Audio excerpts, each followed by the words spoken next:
there was an article from The Athletic's Tim Kawakami yesterday, and there was a tidbit on this that I found super interesting, where he was talking about the potential of the Warriors starting lineup if they get Lauri Markkanen, and basically suggesting that in that scenario, the Warriors could start Steph, Wiggins at the 2, Kuminga, Markkanen, and Green, giving them 4 guys above 6'6", which is really a giant lineup as such, and is a lot different to the kind of lineups we've seen Steve Kerr run in previous years, where fans have often lamented the lack of size, often lamented 3-guard lineups, that kind of thing.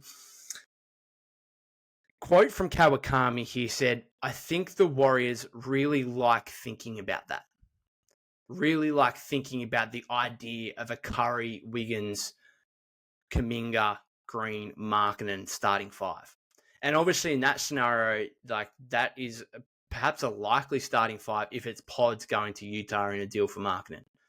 And so that intrigued me a little bit, because that is a good starting 5. Like it really is. And I think there's enough blend of offense and defense where it could be really productive on both ends of the floor. Now, obviously there isn't a genuine center rim protector shot blocker there, but at least in Markkanen, you've got the 7-foot size. And this wouldn't necessarily be revolutionary for the Warriors. Like you look at last season, the majority of their starting lineups featured 4 guys above 6'6".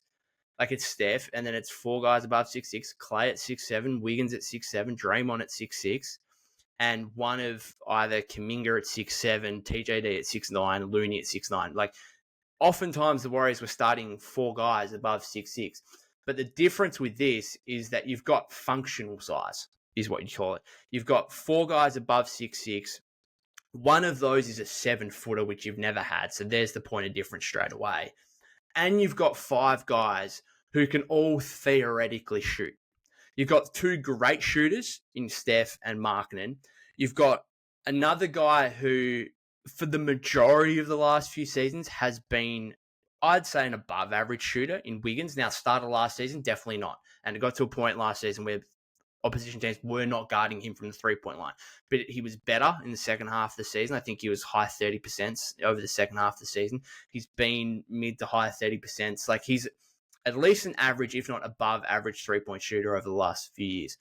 And then 2 guys, Kuminga and Green, who, yes, are not necessarily respected by opposing defenses, but they will take a couple a game. They will take them and occasionally make them. But Draymond made them at a high rate last season, made them over 40%. Now, again, even by the end of the year, opposing defenses weren't guarding that.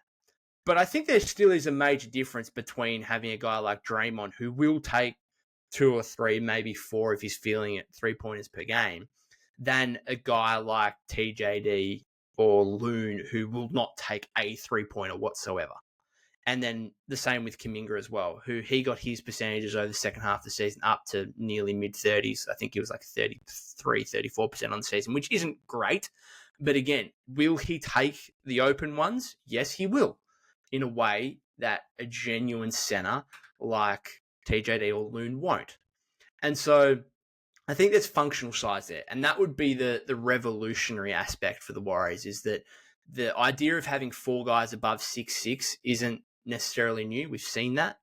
But having 4 guys above 6'6", who one of them is a 7-footer and they can all theoretically shoot, yes, at different levels, absolutely.